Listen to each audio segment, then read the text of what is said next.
Ah, que maravilha de domingo tivemos com esse GP do Azerbaijão. Finalmente, as expectativas foram totalmente correspondidas. Não achamos que teríamos Vettel largando e completando uma vitória muito tranquila. Muito pelo contrário, desde as primeiras curvas, prevíamos ali algo de muito interessante, pelo menos no pelotão intermediário, e foi o que aconteceu.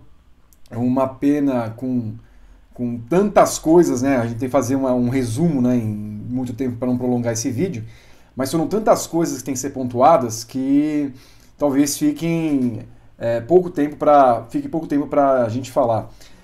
Ocon afobado, bobo, vinha com um carro muito bom, poderia ser ele, por exemplo, o Pérez, que subiu na terceira colocação e colocou a Force India, como falamos ontem, que havia uma possibilidade de sobrar tudo nas mãos dos carros rosas e acabou sobrando no terceiro lugar, com um piloto que é experiente, foi carregando o carro ao longo da corrida e aí teve a capacidade e a competência de passar o Vettel e ficar com o terceiro lugar no pódio. Mas Ocon afobado na hora de passar o Raikkonen ali nas primeiras curvas e ainda depois saiu reclamando do Kimi, não deu espaço suficiente, ainda estava por fora, então não tem muito do que reclamar. Um grande erro de um piloto grande, mas que tem de entender que foi sim o responsável pelo acidente. Eu fiz aqui uma lista de itens para a gente ir falando. Eu não vou falar, obviamente, em relação à ordem cronológica, mas a vitória do Hamilton, que naturalmente caiu no colo dele, né?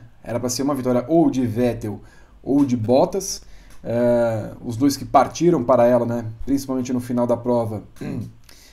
Então, o Hamilton foi muito feliz, inclusive, em reconhecer que a sorte o ajudou, e essa sorte que coloca também ele como líder do campeonato com 70 pontos, 4 à frente do Vettel. Um Bottas desolado, um Bottas que pela segunda vez seguida faz um melhor final de semana que o seu companheiro. Injusto. Um final de semana equivalente ao seu companheiro, na corrida vinha atrás até, não chegou a ser uma ameaça para o Hamilton, mas a partir do momento que pegou a primeira colocação, dadas as condições da corrida que foram muito atípicas de novo, você via pilotos com 25, 30 voltas fazendo a volta mais rápida da corrida, não conseguiam aquecer os pneus da forma correta, então o Bottas foi se dando bem naquela parte final, quando tinha os pneus mais desgastados, e aproveitou a entrada do safety car para trocar os pneus, colocar mais novos e voltar em primeiro, e ali parecia partir para a vitória, né? Mas é uma pena que o finlandês também não tenha conseguido sair com os 25 pontos, e as imagens dele, né, desolado ali quando o pneu furou por ter passado sobre um detrito do carro, são de fato para se pensar em retomar não só 10 pints, mas 20, 30 pints, como costuma beber o nosso querido Rodrigo Berton quando vai ao glorioso Bar do Zé. Vettel arriscando tudo, né, quando se viu na segunda colocação, liderou a corrida inteira, safety car, de repente ele cai atrás do Bottas e na relargada tentou pegar o vácuo ali, perdeu o controle, arriscou. A gente não pode reclamar que tenha arriscado não, porque se não arriscasse a gente falaria a mesma coisa que falou do Bottas, por exemplo, no Bahrein, que o cara chegou, ficou lá 7 voltas atrás e não fez um movimento de tentar a ultrapassagem. Vettel fez, pagou o preço, poderia ter vencido, claro que obviamente ele não sabia o que viria a acontecer com o Bottas, mas poderia ter saído com os 25 pontos, saiu com 12 de Baku e também atrás 4 pontos do Hamilton. Raikkonen, que é um sofredor, né? Caiu lá para o final do grid com o acidente com o Ocon e foi se recuperando. De repente apareceu em segundo lugar, olha lá, a alegria de ver a Minto Raikkonen, mais feliz que o marido, inclusive, hein? Bem curioso, bem peculiar essa situação. E o Raikkonen vai conquistando esses pontinhos aí com essas provas, né? Tivesse o Raikkonen pontuado no Bahrein, que foi quando ele teve aquele acidente com o mecânico, o Raikkonen poderia estar bem melhor no campeonato. Repito, o campeonato do Raikkonen é um campeonato bom pelos padrões que se esperava do Raikkonen. Vem tendo um desempenho acima do que a gente imaginava para um piloto que parecia fadado ao relegamento ao segundo posto na Ferrari. Pérez sortudo, né? Vinha atrás do Ocon no final de semana inteiro e no fim das contas, na estratégia, no safety car e tudo mais, conseguiu ali uma terceira colocação. Não brilhou tanto na corrida, a gente acabou não vendo tanto da corrida do Pérez, porque ele foi um dos primeiros a parar nos boxes. E aí esses primeiros, quando paravam nos boxes, tinha aquela questão. Eles não usavam muito pneu, ficaram muito para trás, e aí vinham se recuperando lentamente, lentamente. Com o Sainz aconteceu isso também, que é o próximo a se falar. Mas a gente acabou não vendo o potencial de fato da Force India, se ela poderia pelo menos alcançar e correr ali com as primeiras equipes que andaram nesse final de semana, e o que me surpreendeu, por exemplo, a Renault, no desempenho que ela teve na primeira parte da prova. Se não teve o Hülkenberg para brilhar, porque ele teve um acidente, o Hülkenberg fraqueja, é uma pena, é um ótimo piloto, mas é o cara que na hora H fraqueja. Ele poderia ter conseguido um pódio hoje, assim como o Sainz, caiu na mão do Pérez, mas é uma pena que ele tenha esse tipo de recorrência na carreira, de chegar na hora H, de conseguir um bom resultado, ainda que tenha sido no começo da prova, mas é uma pena realmente ele não corresponder nesse momento da carreira. Aí o Sainz acabou aproveitando, ficou com a 5ª colocação. Charles Leclerc, muito prazer, bem-vindo à Fórmula 1, 3 corridas que ele não havia feito nada, para fazer um final de semana brilhante. Não à toa foi eleito o piloto da corrida, pôs um caminhão de tempo no Ericsson durante a semana o final de semana inteiro, andou na frente com maestria, chegou a brigar até com a Red Bull no começo da prova, quando as Red Bull estavam com problema de aquecimento, bateria, zona astral, tudo mais. E esse 6º lugar, eu cheguei por um momento a imaginar que ele poderia conseguir o pódio, quando ele estava ali atrás do Vettel. O Vettel era 4º e ele estava em 5º, ainda o Bottas estava na corrida, mas ele acabou sendo ultrapassado pelo Sainz e pelo Pérez, acabou na 6ª colocação. De qualquer forma, uma Sauber que evolui a olhos claríssimos, andou muito bem no final de semana com um piloto que, enfim, faz jus ao que se esperava dele. Grosjean, precisamos falar sobre Grosjean.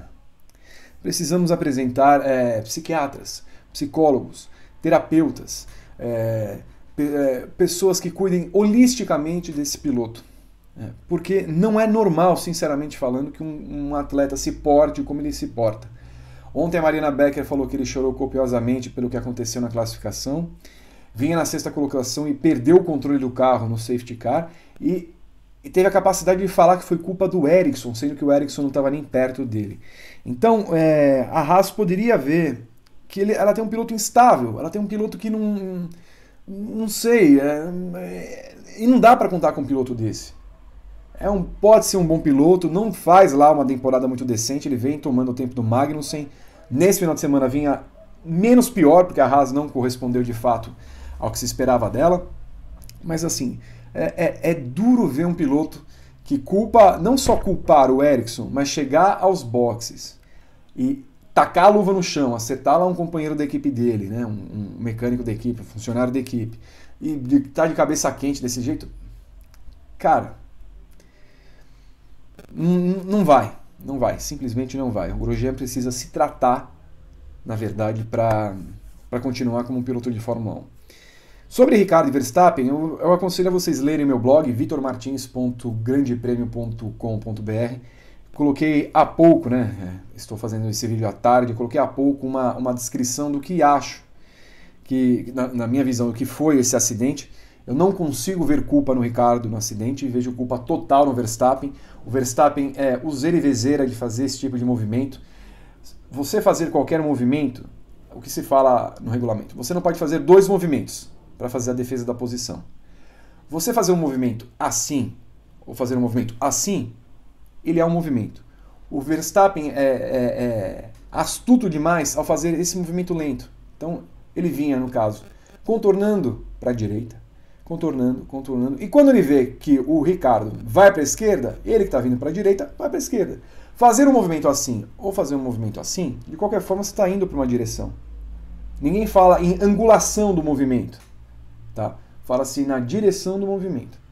Ele fez o movimento 2 vezes. E no começo da reta ele faz aquele zigue-zague. É como se fosse assim, o indício do crime. Tá? Então eu fiz uma divagação lá no meu blog e convido a vocês a lerem a respeito disso. E no fim, por fim, a Fórmula 1 em geral.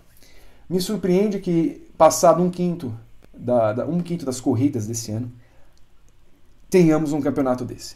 Muito bom, muito melhor que o esperado.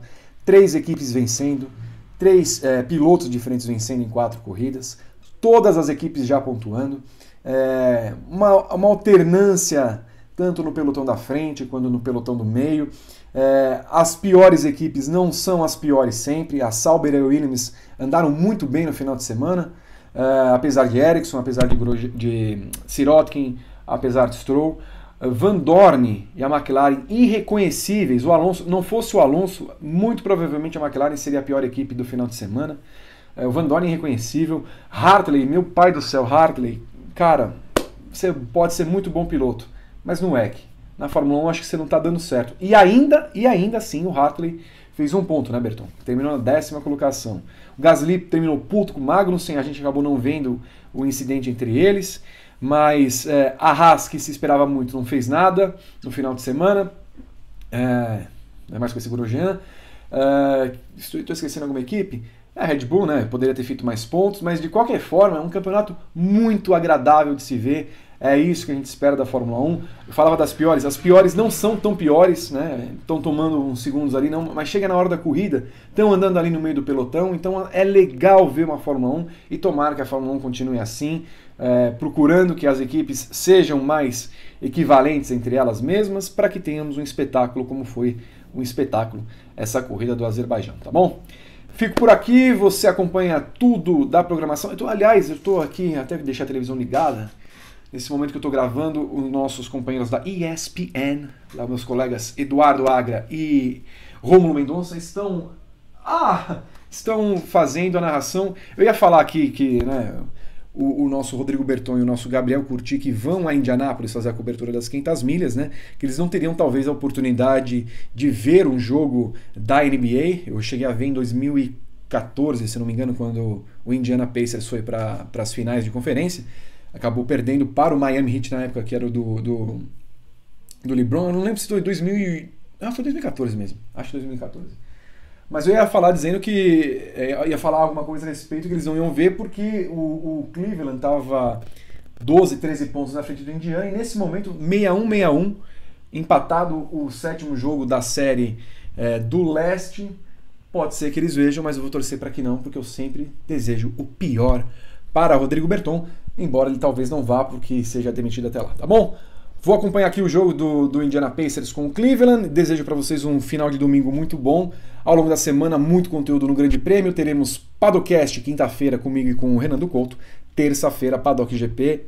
Aliás, quarta-feira, Paddock GP, não terça-feira.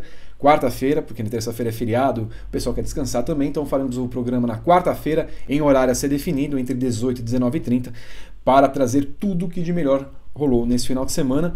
E vamos falar também lá no Paddock GP da Fórmula E, que quer corridas de Mario Kart. Meu pai do céu, o que estou inventando? Falou, um abraço, chega.